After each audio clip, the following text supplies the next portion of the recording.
Hey everybody, hope you're doing great. Hey, I got out for an overnight at Beaver Pond Lean-To.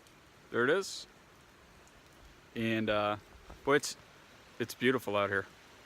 I kind of like it in the spring. I mean, it is a little muddy, right? But I don't know if you can hear that. There's a really good water source right next to the lean-to. It's probably a little too close to it, but it is nice to listen to. Anyway, I want to give you a couple tips on, well, tips, I don't know, I guess I'll give you some of the reasons or some of the things, precautions, whatever that I take when I solo backpack, because that's what I'm doing again tonight. So anyway, I guess I shouldn't be disappointed about that. It's going to be fun. I'll be back in a sec. Okay, so let's have a chat about solo backpacking. So I have been backpacking now for about 3 years. If you read my About section on my Facebook page, I guess I just recently got into backpacking, but I'm no stranger to the woods. Anyway, most of those 3 years have been solo.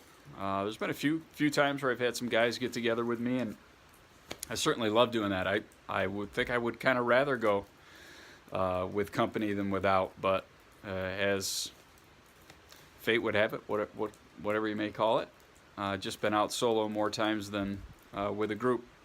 So there are a few things a few rules that I try to live by if I am going to go out solo.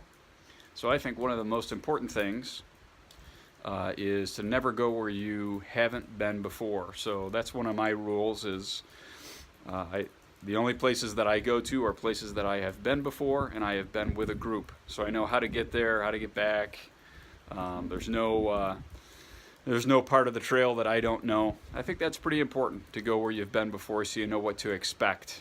Of course, being out in the woods, you know, we had a pretty good windstorm out here in upstate New York about a week and a half ago, and there's a lot of deadfall, you know, out in the woods. So the trail does change. You know, weather does cause the trail to change from time to time, and especially, you know, in the springtime like it is here, the water is really flowing. So, which is a good thing. Nothing to be dangerous. There's no great you know, river crossings that I have to do to get out here.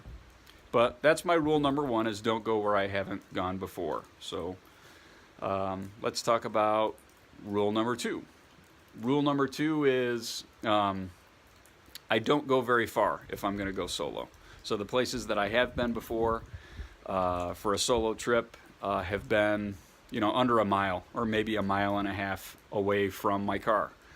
Good reason for that. You know, if you do want to go solo and your campsite is 6 miles away from the trailhead, you know, you got quite a distance to cover in case, you know, there's an issue.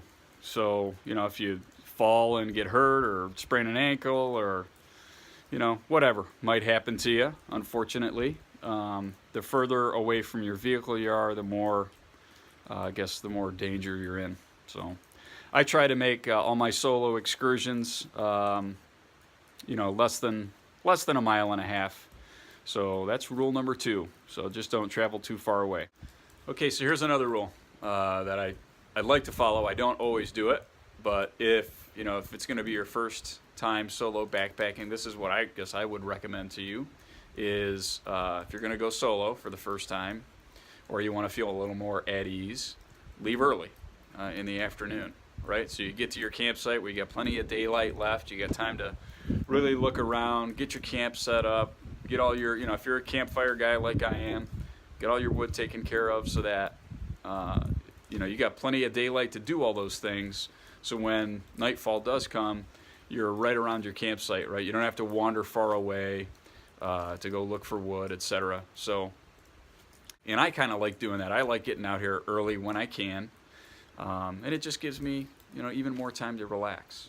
It's not really so much a rule as just a something that's just part of solo backpacking, and it's kind of elementary. But when you're out here on your own, all the camp chores are for you to do, right? You're not going to have any help doing anything. So whatever it is that you might do with 2 or 3 or 4 of you out here, you've got to do by yourself. So for me, I really like, sorry about the camera. For me, I really like a campfire. So all the wood collecting is on me, which, you know, it's kind of therapeutic. I don't mind doing it. It's kind of fun. In fact, I got some started here, right? It's kind of therapeutic for me. I like it. So, and it gives me a chance to keep my mind on, you know, on my work and what I'm trying to do. It's fun. But yeah, you know, whether it's getting wood for your fire or getting water or, you know, making a meal, all that stuff is on you as a solo backpacker. So all the more reason to kind of get out a little early. So hope you enjoyed that. Hope it is of use to you. Leave me a comment if you got some ideas on what you think are better rules or maybe some additional rules. Please let me know in the comments below. And thanks for watching.